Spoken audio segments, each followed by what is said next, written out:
us to jakarta.atamerica@educationusa.org. We look forward to it.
Hello, everyone. Welcome to Ed America TV. My name is James, one of the e-guides here at Ed America, and we welcome our audience members joining us online. We hope that you're doing well and staying safe. Ed America is the U.S. Embassy's American Center, and our mission is to provide a space for young Indonesians to learn more about the United States. We have temporarily moved to a solely digital platform so that you guys could enjoy us from the comforts of your own home. Don't forget to leave your questions in the comments box section, and our panelists will answer them in this seminar. For those of you who are joining through Zoom, there are a couple of features that you can use to actively participate with us. If you have any questions, please leave them in the Q&A box section. You can also use the chat box section to say hi to the panelists and our other participants. In this episode, we will be having health and wellness through meditation. But before we begin, let's break the ice with a little game. The question is true or false? Meditation can improve your memory. Stay tuned until the end of this event because we'll be giving live shout outs at the end to the person with the correct answer on our Facebook Live comments. Other than that, don't forget to take a selfie and tag at America's Instagram account. Without further ado, I'd like to introduce a little bit about our speakers. We have Audria and Janice, who are co-founders of Mood Wellness Studio and Kitchen. Audria graduated from New York University in 2015, where she majored in hotel and tourism. And her interest in wellness started with her passions in sport. Having spent a couple of years as a yoga practitioner, she noticed that there is a lack of youth in the yoga community. She now wants to change the current trend whilst promoting yoga into the younger community by becoming an instructor herself. And also with Janice, she graduated from a university in Sydney, and after that, she moved and lived in Seattle. Her interest in mental health first began from her childhood as she grew up with a mother who struggled with depression. But she now has graduated with 100 plus hours at Ananda Mandala Active Consciousness Meditation Teacher Training and holds meditation classes from time to time at Mood as a purpose to give back what she was to her mother and to also make meditation more accessible to people. All right, now without further ado, I'd hand the stage to you guys. Hi, Audrey. Hi, Janice. How are you guys doing? Hi, James. We're good. We're doing good. Staying at That's home. staying at home. All right, yeah. So, yeah, the stage is yours. Okay, thanks, James. Thank you, James. So, hi, everybody. Hi, everybody. Thank you for joining today's talk. I'm Janice. I'm Audria. Hi, Janice. Hi, Audria. So we were supposed to be, it was around 2 weeks ago when we decided to do this, and then we've been self-isolating, so we wanted to like, hey, Audria, we should do it together at the same room, but things are getting pretty serious now, so we decided it's best that we just do it from our separate homes. So, yeah. So maybe without further ado, let me just tell you the story of how I became interested in wellness and how I started Mood with Janice. So it all started back when I was younger. I was always a very active person, always into sport. Ever since I was so young, I was into dancing, into tennis. I did cheerleading. So I did a lot of things growing up. That's when I still lived in Jakarta. So when I moved away, I moved to New York. I went to a university there. I was still doing a lot of sports, but I think I don't know, as you grow older, you're not that agile anymore. Or obviously, I had a lot of work I had to do at campus. And then outside of that, so I guess I wasn't maintaining my body very well. So I got injured really badly on my L5. It's called a herniated disc, where my spinal cord just like the spinal fluid inside the spinal cord went out. So it was actually very dangerous for me to kept on going because I could have lost the entire mobility of my left leg. But after that, I went through a lot of physical therapy. And of course, me still being the same person, still being the same active person, I just couldn't stop moving. So I kept on asking my doctor back then in the States, what can I do? What can I do that I'm still moving, that I'm still doing sports, that's not too heavy on my back and not gonna make my back worse in the long run. So he started explaining to me that there's a couple different sports that's very mild on the body and that's actually nice on the body in the long run. So at first I tried doing Pilates because I was into Pilates, but a lot of the form in Pilates is very core strength. And at that time, my core was not good enough because of the back injury that I have. So every time I tried to tighten my core or focus really hard on my core, it was really hurting my lower back and impacting a huge, like, I don't know, it was not good for my lower back. So I was trying for other sports, and it was around this time when I was like trying to go to places that I came to. There's this place in the Lower East Side in New York that became actually one of the first pioneer for like candlelit yoga movement in the States. I'm trying to remember the name. It was in Lower East Side.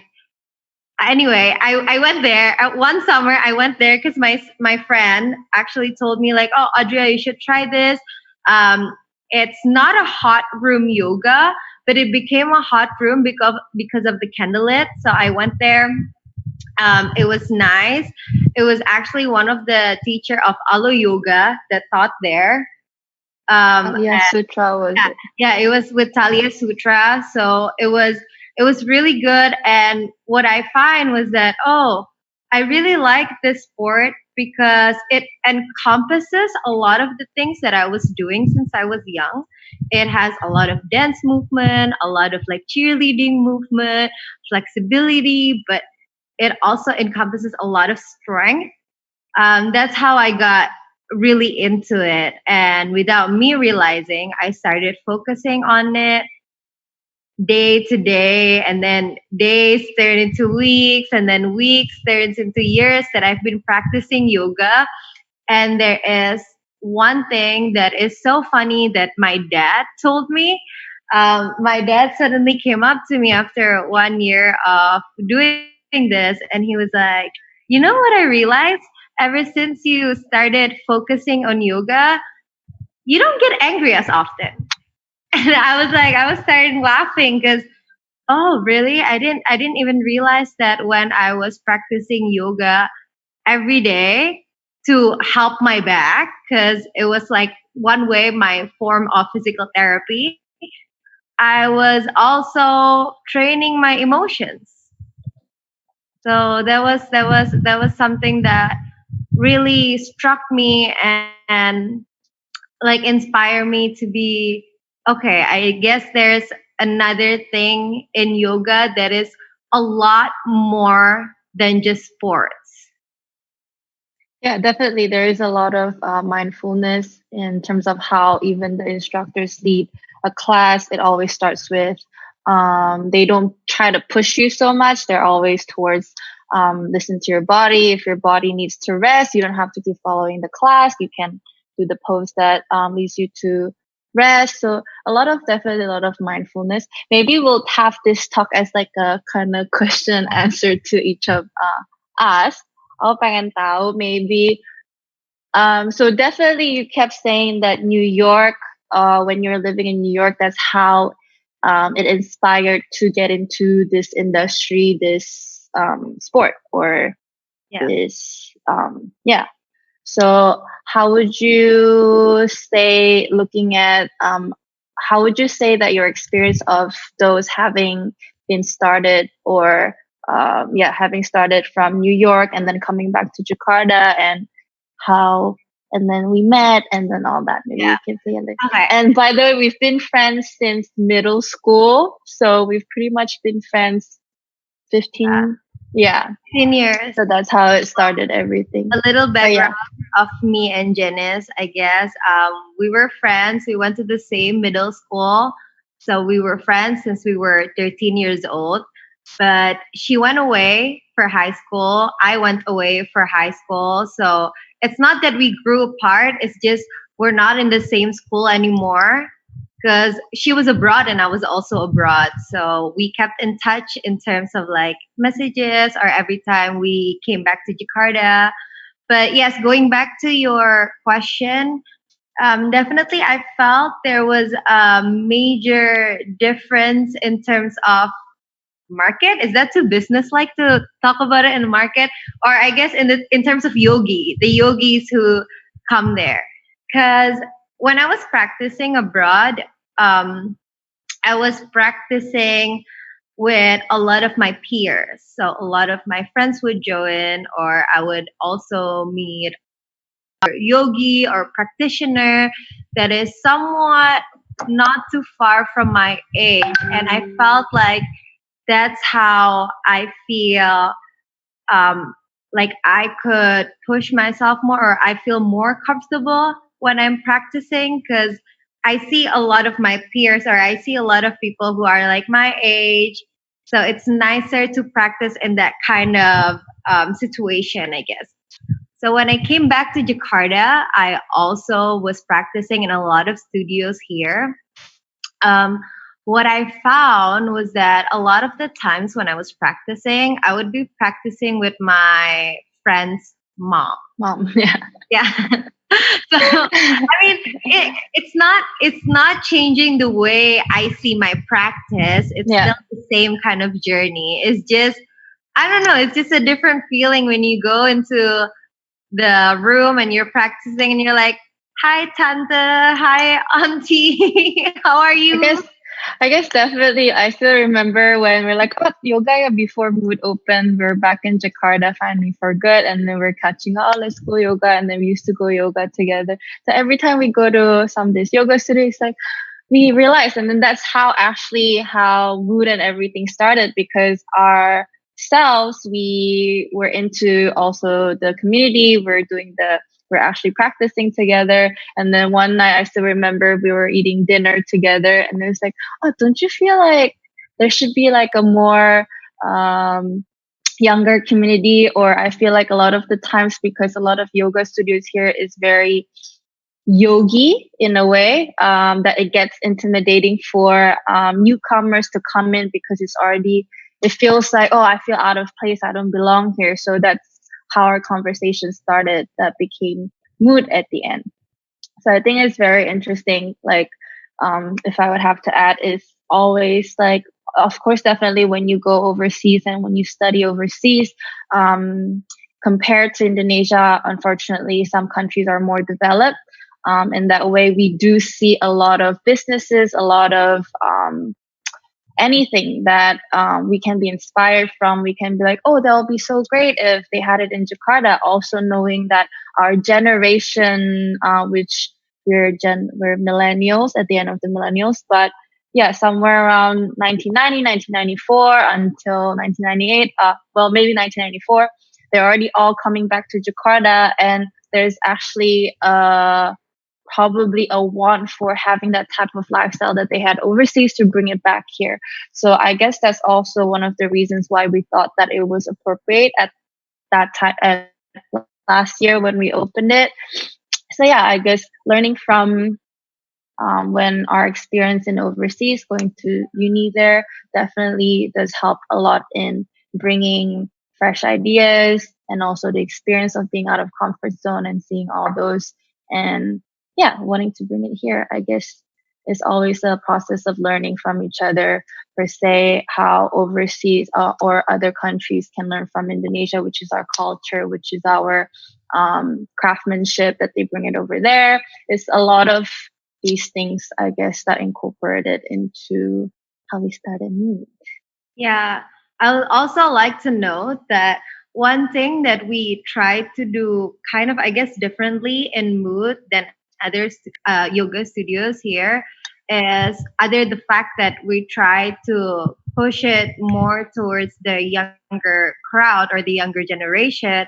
We also try to emphasize that Mood is more than just a yoga studio, because like we like to focus on meditation and well-being as well, and we sometimes have workshops that is completely dedicated to meditation or even nutrition. So it's like a whole one mind, body, and soul experience that we try to push forward in Mood.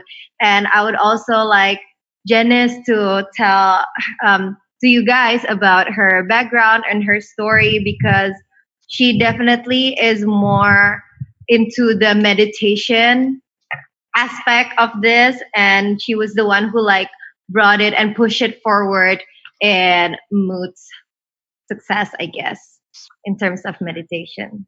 Yeah. So I think James had it a bit terbalik, that I actually initially went to Seattle first after graduating my first year of high school here, because I heard about this program where you can go in second year of high school and then you get to save 2 years.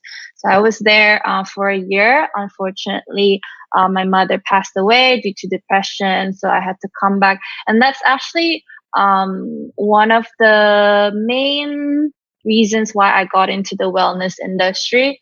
Having growing up in that environment, which was, if I see it positively, yes, that's bringing me a lot of interest towards it. And yeah, so when I came back to Jakarta after my studies in Sydney, also learning from the countries that are more developed, especially in the areas of mental health, it is pretty, it is, even until now, I do feel like we're very behind on mental health. It's very still stigmatized here.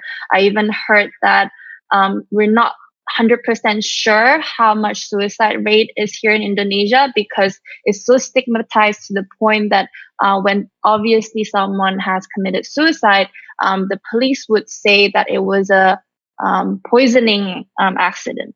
They wouldn't write it in the death certificate as a suicide. That's how much our mental health here in Indonesia is still very stigmatized.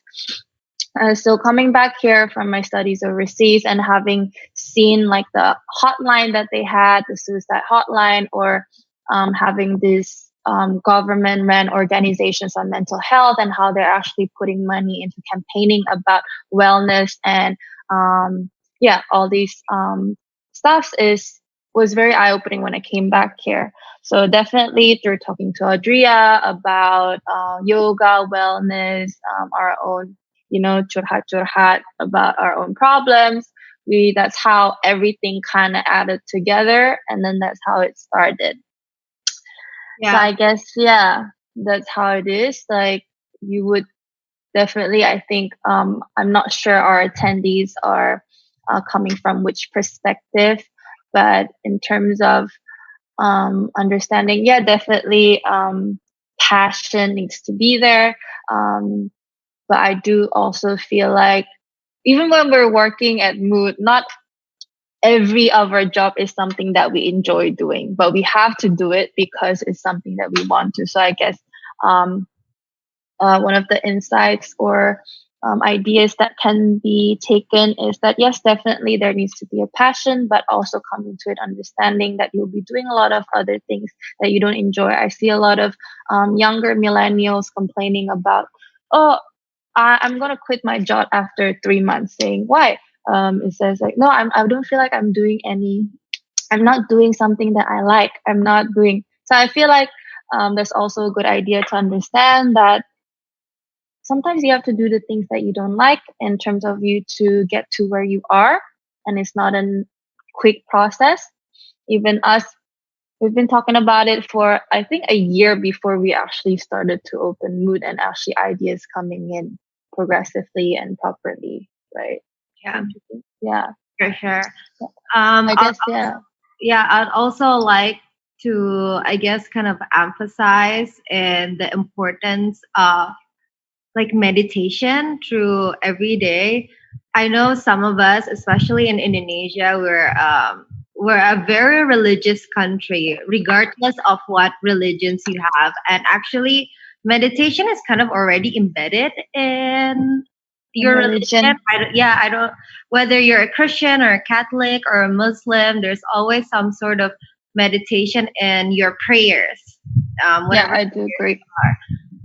so I think that's one of the Yeah. good thing about yes being an Indonesian, living That there, is, having a strong root to your no. religion is that you're meditating. But other than that, I'd Hello? like to like Yeah. note what I felt like when my dad told me, "Oh yeah, after practicing yoga almost every day and consecutively, I think through so okay, I'm gonna tell you guys a little bit about yoga and how it kind of works so you get the idea for some of you who doesn't really practice yoga.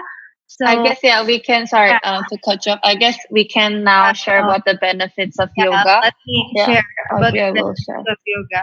So the yoga is kind of like one movement, one breathing. So it's a sport where it depends on the kind of yoga that you do and the movement kind of changes. But every time you move to one pose or one position, or even like moving your arms up or moving your arms down, there's always a breathing that's associated with it. So, for example, if you wanna put your hands, both of your hands up like that, it's like one movement. So you do one breathing, like you inhale up, and then you want to bring it down, you exhale, and then you want to move to another movement, you inhale again.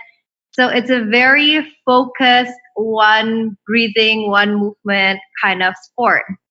And so with that, you develop a really strong concentration and focus because you have to connect your movement with your breathing, and it's actually not an easy thing to do.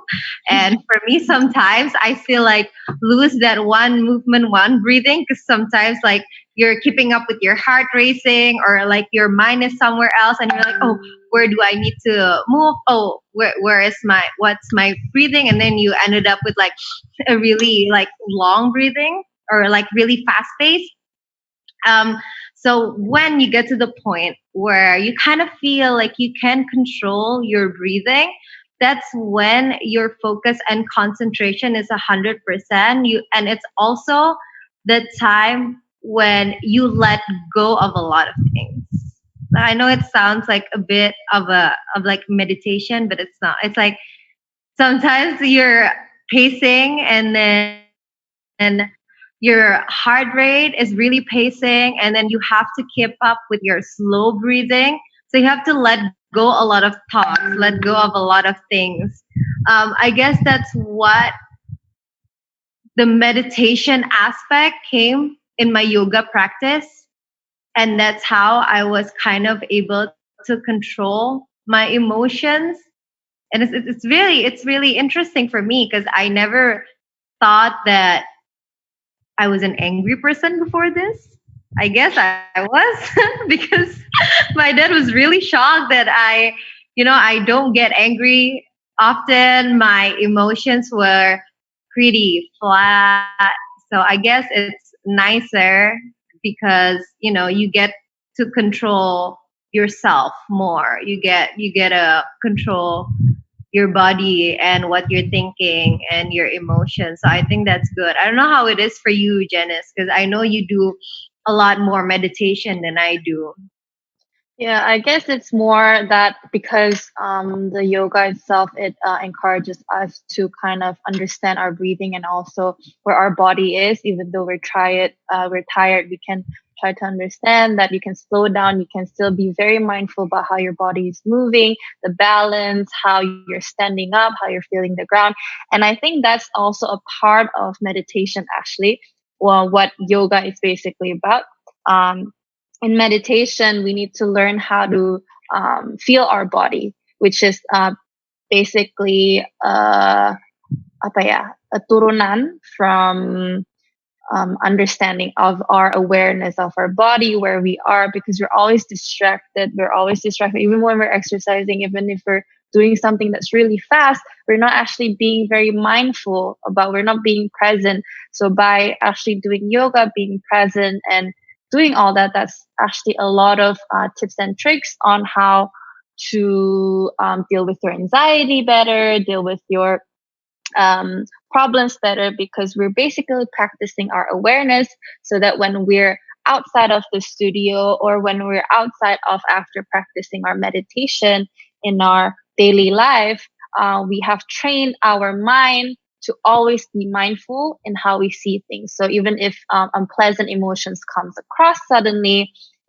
because you've been training that so much that you see, oh, I'm feeling angry. Oh, I'm feeling sad. Oh, I'm feeling disappointed. And so that we're not always in the rush of these emotions. So I guess that's how yoga and meditation is very similar in some ways. And I do also realize that a lot of the instructors do say for them, yoga is a moving meditation. And yeah, this is where I actually want to talk to about for today about meditation. Um, so there are so many different types of meditation. There's the Kundalini, there's the moving meditation, there's the walking meditation, eating, even silent retreats where you don't talk for 10 days, you don't communicate for 10 days. So there's so many different types of meditation. But also what we're going to practice today at the end, and also what I want to talk about is the core of the meditation is actually learning how to be a witness. So, which is also a lot of the things that we practice in yoga is that you have to be mindful of your body, how you move your body, how your body is there, how you're stacking up.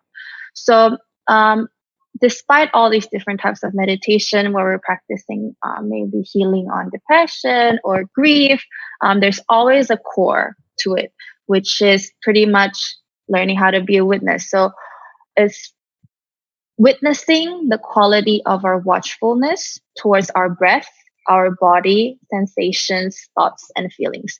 So when we're able to do that, it creates a spacious awareness towards us and our emotions and our thoughts, or how our body is in pain, everything of that. We actually can create a sense of distance. So we're not attached to it so much. This is also really good to practicing with positive emotions, because a lot of the times when we feel positive emotion, we're so overjoyed that when it's over, we feel sad, because inevitably life will definitely have its ups and downs. So that's how it personally helped me a lot in terms of my negative emotions. Through meditation, I'm able to understand that there is something more intelligent inside me compared to these emotions, even the positives and negatives that's happening. So I'm not disrupted by these waves of emotions. I'm always here. But of course, that's a very hard thing to practice. It will be definitely a lifelong journey. So also in meditation, there's a lot of about practicing how to remember these ideas, so that when you're embodied in that negative emotion, you can remind yourself, oh, I need to push it back, I need to practice it back, so that you're not so in the rush of these. One of the really good example that I've learned from my teacher last time was that see your emotions, even the positive and the negative ones, as a waterfall. Let's say it's waterfall is you're going really hard, and if you're actually right under the waterfall, you'll be bombarded with all these. You're not present. You're not really enjoying. You're not actually being present because you will be everywhere. So, but if we can learn to step back from the waterfall, calmly inside, and see the waterfall in front of us, that's actually when we're able to enjoy it properly with our innate intelligence, which is coming from a very calm, loving kindness, which we definitely have to practice. I do remember me and Odd did meditation once before together. But yeah, like for example, Odd identify herself as a Muslim, and we also talked about this before. I do believe that also here in Indonesia, a lot of people are very religious. So I do practice secular meditation when I'm holding meditation. So meditation doesn't always have to be about this turunan from Hinduism or any other different culture. It can be seen very secularly in a way that it is this idea of mindfulness that we're bringing into our practice. Because even in religions, I see praying as another type of meditation. You're actually sitting down in a quiet place. You're learning your thoughts. You're trying to understand what you want. What's your intention? What do you open up yourself to during this period? You even tell yourself that you're deserving of, let's say in religions, it will be you're deserving of God's help to make you better. And that's also actually subconsciously opening up yourself to the idea of value, because that's learning a lot of our inner feelings. So I guess for people who's very religious and who wants to try meditation or yoga and they feel intimidated, that is I feel like it's very Hindu. It's not what my religion is about. Definitely can still practice secularly. Yeah, I think a lot of the things that, we also get a lot of devout Muslims or devout Christians come into the studio, and sometimes they converse with us and they're like, oh, sometimes there's chanting, in yoga, there's a lot of chanting. They're like, oh, there's chanting. I don't know if I can do this.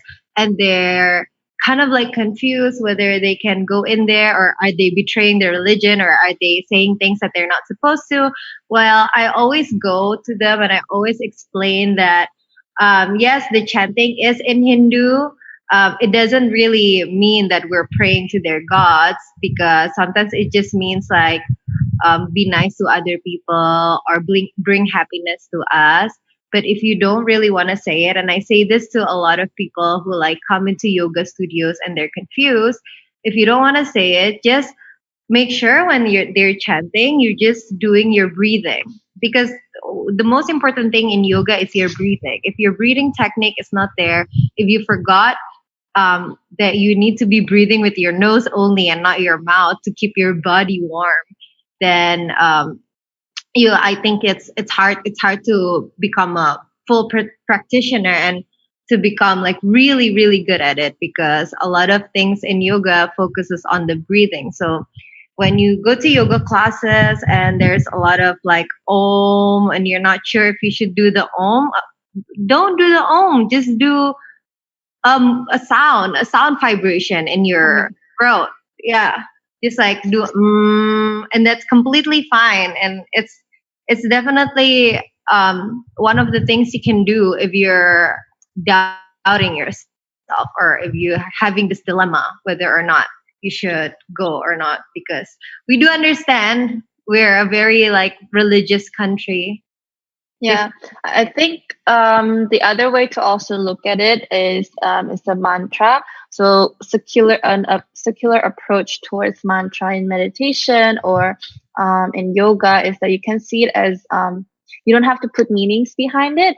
And also when you're practicing the mantra, just see it as like a sound that you're trying to vibrate. So it's a lot of humming. When I learned in my meditation training is that when you're actually humming or you're chanting the mantra over and over and over again, that's used as some sort of not a distraction, but your body will actually, that's when your body and mind becomes one. Because you're chanting over and over and over again, you kind of get into the flow and you forget, not necessarily forget, but you're in trance with the vibration of the sounds, and then that's when your body is in line and when it's actually connected. So that's actually one of the reasons why in yoga or meditation there's a lot of mantra meditation or a lot of chanting. So if to see it secularly, that could be one of the way, is to be in that mind body cell connection. Also, another thing that you can do, I guess, in yoga or scratch that in every day in your life, anything that you do is if you set an intention or set a goal for the day. For example, today I want to be content. Just like maybe content is such a big word, but maybe just like be content, be grateful. Be grateful today. I want to be grateful. But if you keep on replaying it in your head and you keep on thinking about it, and every time you do something, you're like, oh, I want to be grateful. I'm grateful today. I'm grateful. It also does this thing. It's kind of like a law of attraction. You kind of attract what you're thinking about, what you're positively thinking about. So it's also one of the good things about meditating, and also one of the good things in yoga practice that a lot of instructors will definitely tell you when you get into a class. The first thing they're going to say is set an intention for the day. What's your goal for the day? What do you want to achieve at the end of the day? And bring that in the center of your mind and really focus on it and really like push towards it. I think one of the great example that I can also add on to this intention setting, which you will encounter definitely when you go to yoga class or meditation class, is that I was reading this book about, it's a book by Dr. Joe Dispenza. He studies the brain and he studies meditation. And he actually talked about a survey, which is very interesting. So why intention setting is very important. Mm-hmm. So in one of his surveys, he tested two groups of hotel, hotel housekeepers, the one who cleans the room in hotels. Hotel, what's the word? Hotelier. The cleaners of the rooms. Oh, the housekeepers. Housekeeping, yeah. So there was a survey on these group of people, because when they're cleaning all these hotel rooms, they're actually exercising. But there's no intention setting towards why they're doing that movement. So these group of housekeepers, they were divided into two, telling this one group that, hey, whenever you're cleaning these rooms, you're actually exercising. It adds to your health. It helps you, maybe if your goal is to lose weight. There's a lot of things that are good about actually your job cleaning the rooms. While the other second group of these housekeepers, they didn't tell them that. So they actually surveyed them and after, I think the survey went about for 3 months or 6 months after that, they brought them back together and actually saw a huge different results, where the group of people that they were told that these movements, this work that you're doing is helping you with your health, hasn't increased in, let's say they lost their excess weight, they're more in their healthier weight. Also, they're much more healthier in terms of feeling refreshed and all that, while these other groups stayed stagnant. So I think that's one of the also reasons that you can see intention setting as is when you actually are aware of what you want, of why you're doing this, why you want to do this, that's when you're reaping all the benefits from the movement. So you're not just doing it without, Back when I was going to NYU, I took this class. It was a neuroscience class, so it was studying the effects on the brain. And it was by Dr. Wendy Suzuki, and you guys can Google her up. She does an incredible research on the human brain and how it's affecting, and how like she can exercise can help Alzheimer's patients become better. So actually in the class, one of her topic was that when we exercise, and then we put during our exercise, we set our intention to something. So for example, when you're exercising, you're like, I'm healthy, I'm strong, I'm healthy, I'm strong. It kind of plays an effect in your brain, and it kind of stick to your brain.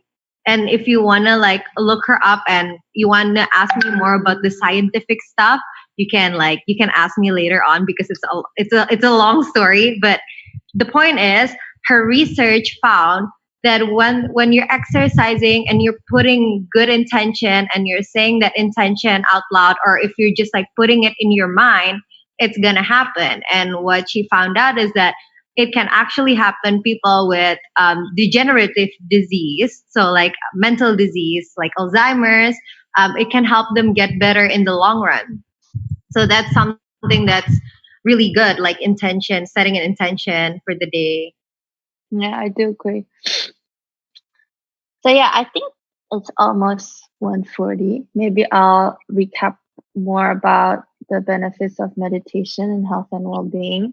And also, of course, on top of that, we're in this situation right now of self-isolation. I feel like during this time, it hits people differently. But for me, because I have this, although yes, I can say that I've overcame depression and anxiety, but during this time, it's when it's actually bringing a lot of this trauma inflicting thoughts. So I think a lot of people are feeling restlessness, anxiety. So I think this will be a really good tip, especially during this time.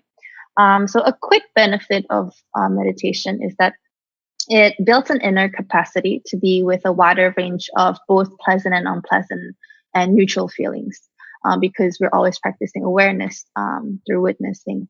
And it also leads us to experience them with a balance rather than reactivity or being caught in them. So we're able to pause and respond rather than be in one with anger, and you don't even remember what you're doing when you're angry, those type of stuff.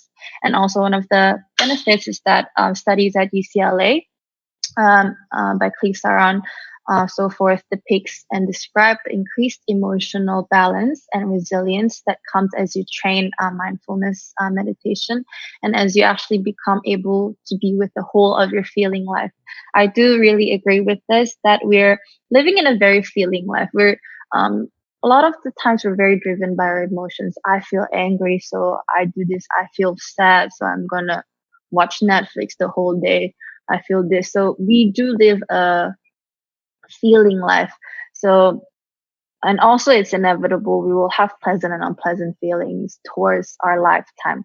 So by having these tips or tricks of the idea of meditation, and when you're feeling that and you can respond, understand there's an innate intelligence within us, can help us with dealing all of this, so that we're less identified by our ego, but more together with the idea of non-attachment.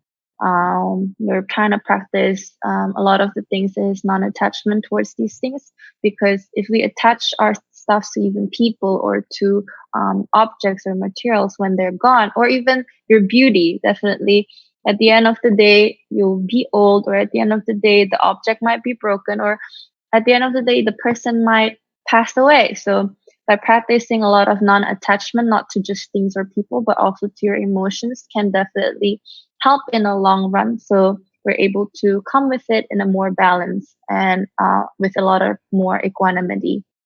So yeah, Mindfulness, awareness, or meditation is basically paying attention to the present moment without judgment, and is characterized by interest, friendliness, and clear seeing.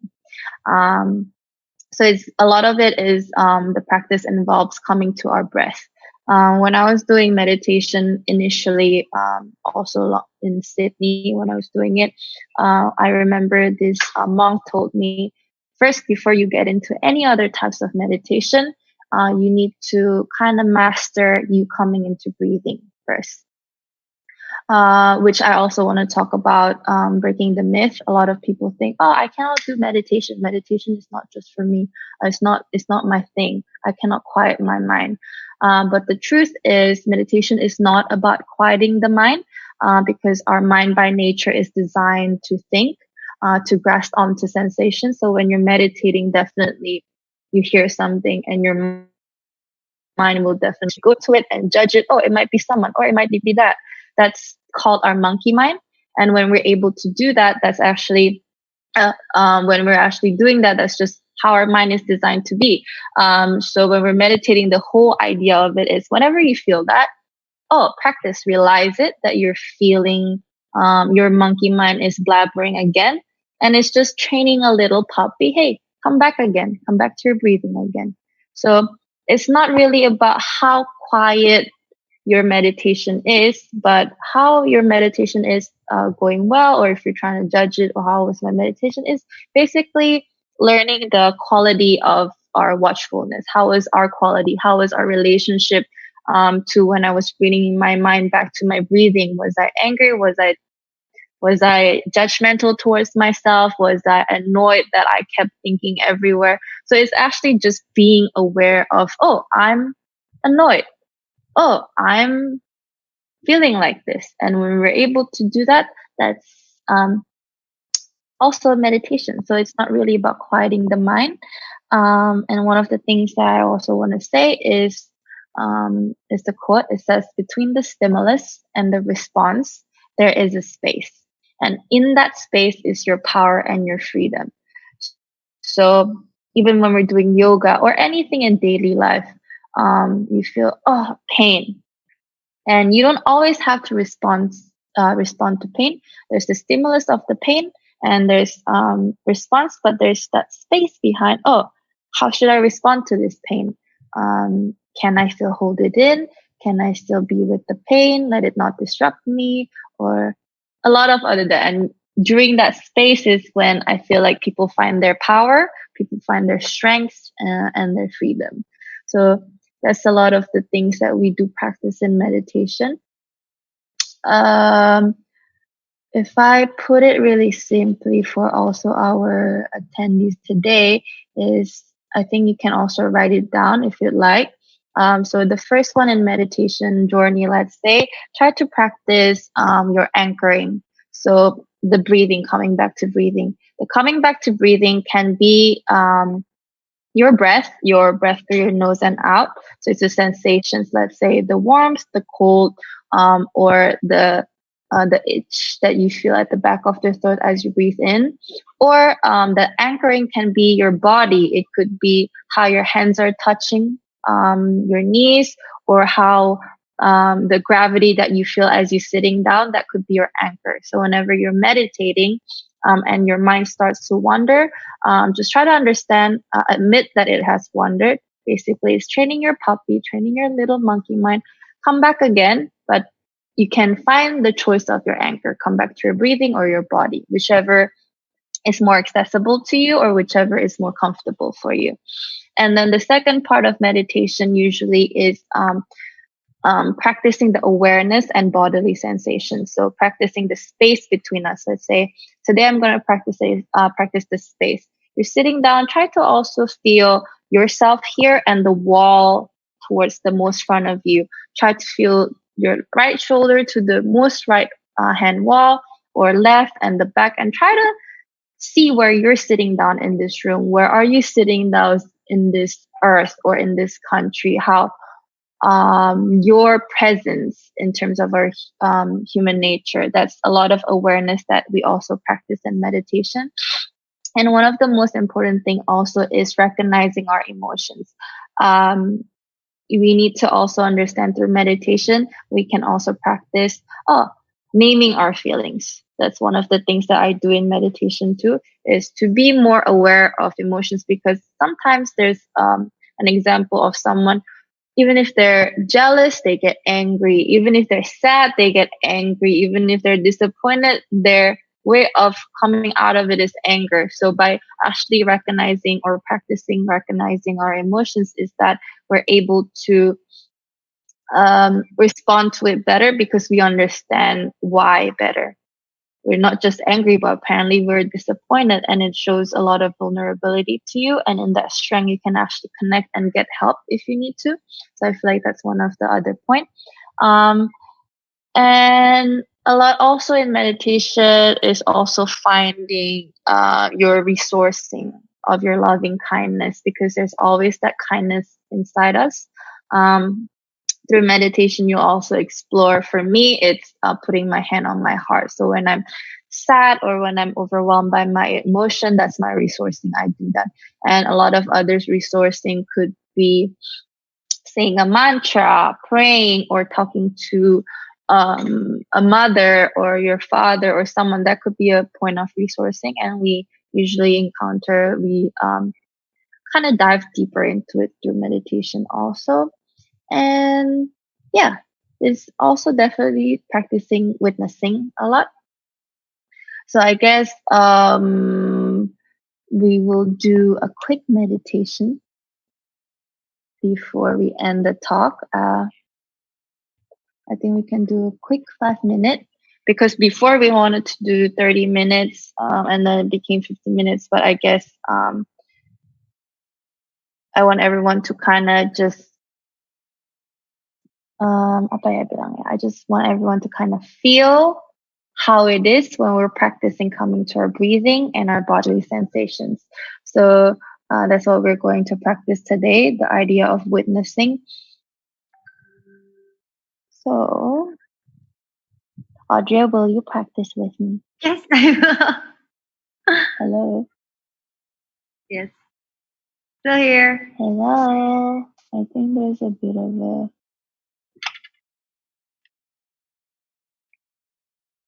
Hello? Can you hear me? Yes. Okay.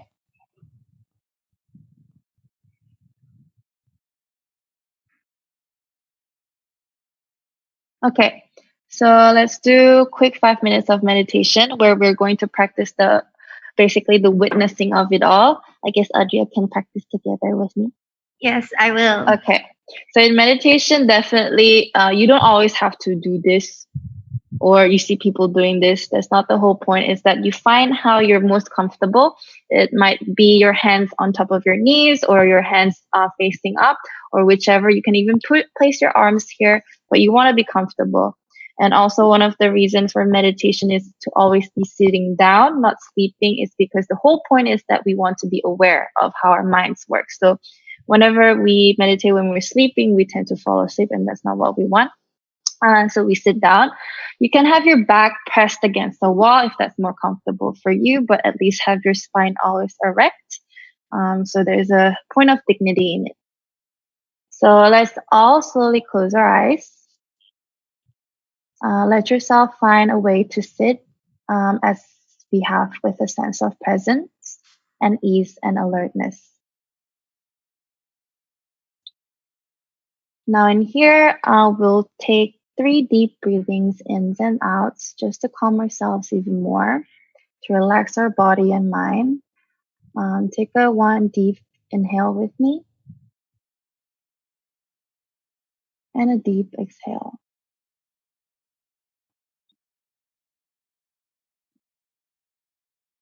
Let's take another deep inhale through your nose, and a deep exhale through your nose.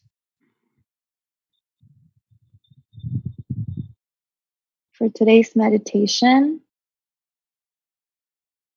we won't be controlling our breath any longer, as we're trying to practice our awareness towards our breath, our body, and our thoughts, our feelings, and our sensations. So I want all of you today to take a moment to witness the quality of your breath.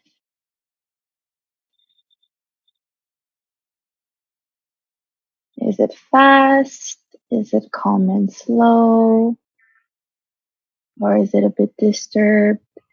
Because you're congested, maybe. There's a lot of quality towards our breath.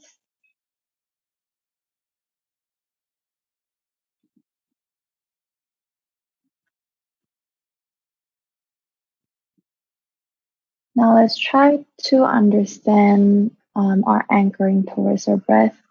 You can try to explore maybe is the coldness as you feel when you inhale, or the warmth that you feel as you exhale, or is it that itch at the back of the throat as you inhale? As you exhale, there's a lot of understanding how this can be our anchor. And if your mind starts to wander around, acknowledge it, accept it, and just kindly bring back to your breathing the coldness, the warmth, or the itch, or the sound, or anything that resonates with you the most.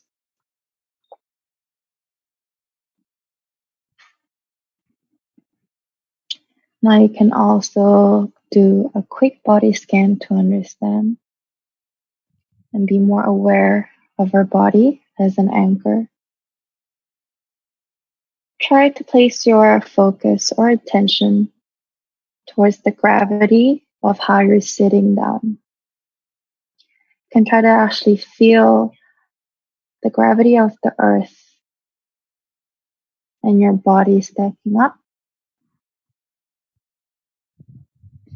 You can also feel how your hands are touching each other. You can also feel how your knees are touching each other. And try to give that attention towards your body. And if your mind starts to wander again, just either simply bring it back to your breathing or your bodily sensations.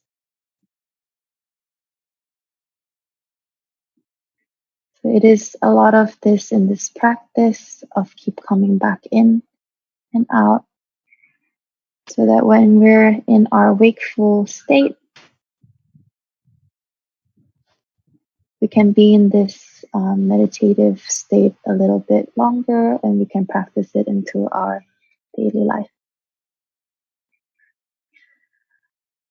So now bring back your focus and attention to your environment, to the room, to where you are as we end this meditation and this talk.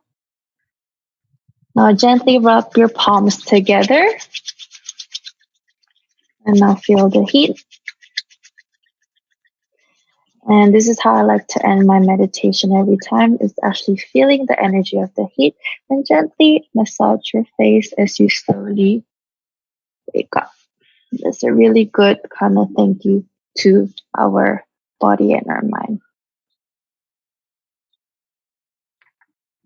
I guess, yeah. So the practice that we did today is definitely one of the main practices of meditation is simply take 5 minutes or 3 minutes of your day to sit down and just practice going back to your breathing, going back into your body, so that we're more able to understand the space between response and stimulus.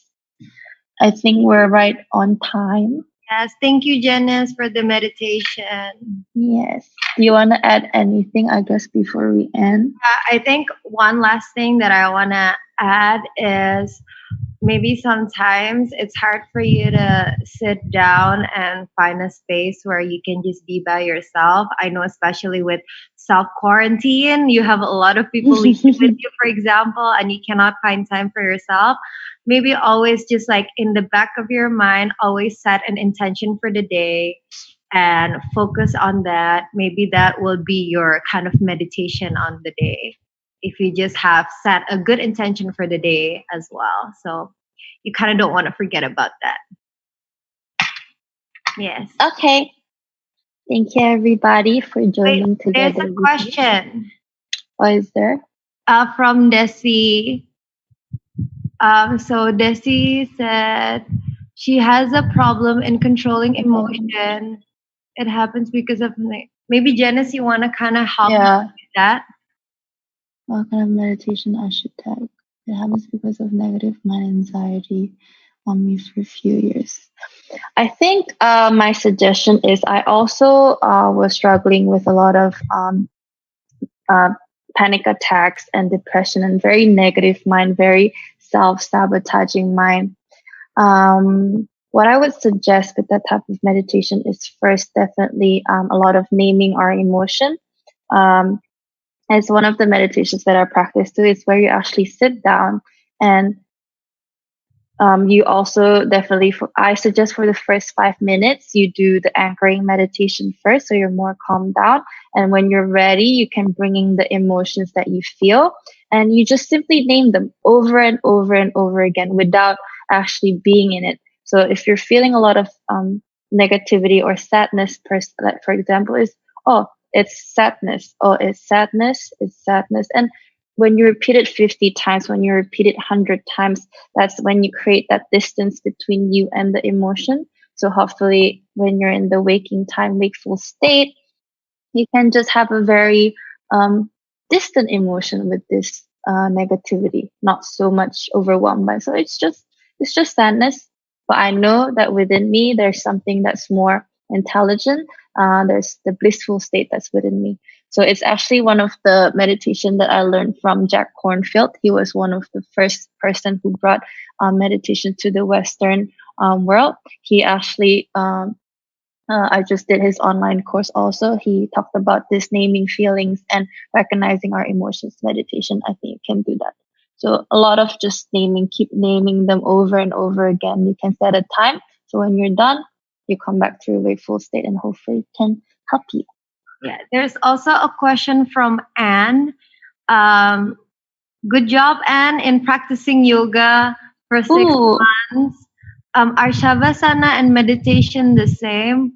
Well, so there's a saying that Shavasana is actually the hardest asana for us to do because in Shavasana, what you're doing is you're laying down on your back. Typically, your arms and legs will be spread out. And during that time, you have to really keep your thoughts empty. As in, like, you're not thinking about anything, you're just letting go for any kind of emotions or any kind of thoughts that's in your head. So I guess in that kind of sense, Shavasana is the meditation in our yoga practice, other than the one breathing, one movement. Because during Shavasana, you have to really focus on letting go and not having a lot of thoughts in your head and just focus on your breathing. And it is at that point when you're letting go and you're not thinking about a lot of things that your body will completely cool down and your body will completely relax. And that relaxation is what gonna help all of your muscles, all of your body to restore back to normal after an intense session of yoga. So yes, it is the meditation of yoga practice.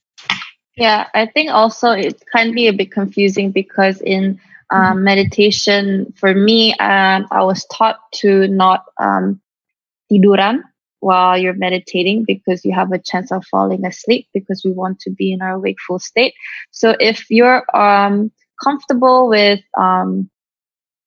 sleeping down when you're meditating and you can guarantee yourself that you're not going to fall asleep, that could be also a point of meditation. Because when during my teacher training, there was also a meditation practice where we jumped up and down for 30 minutes. And at the end of the meditation, we're supposed to lie down and feel how our body feels at that time. It's the point of learning what these movements, it's a point of learning of awareness. So I guess meditation can be a lot of different things. So I guess, yes, it is the meditation in yoga.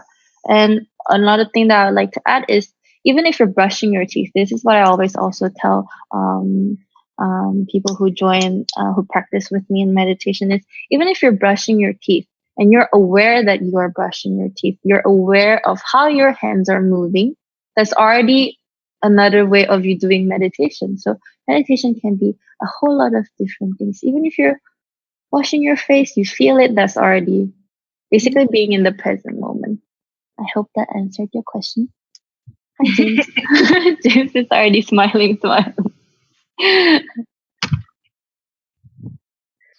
All right. Well, thank you so much, Audrey and Janice, for the informative session. It's been great having you with us. It's like I can see a lot of passion with you guys.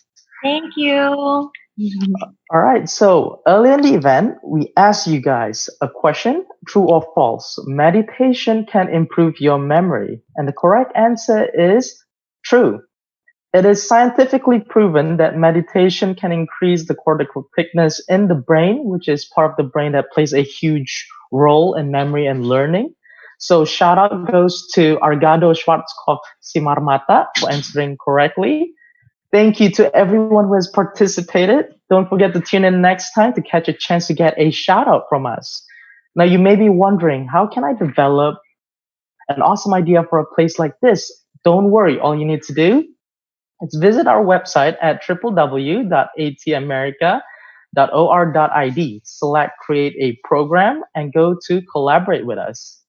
All proposals coming to us will be reviewed and your event might be featured here soon. You can also subscribe to our newsletter, therefore our weekly event updates sent straight to your inbox. That wraps this episode. It's been fun, everyone, but we have to say goodbye for now. Follow our Instagram, Twitter, and Facebook at @ADAmerica for all our event updates, fun content, and so much more. Also, don't forget to subscribe to our YouTube channel. Thanks for joining. Again, my name is James. See you next time on Ed America TV.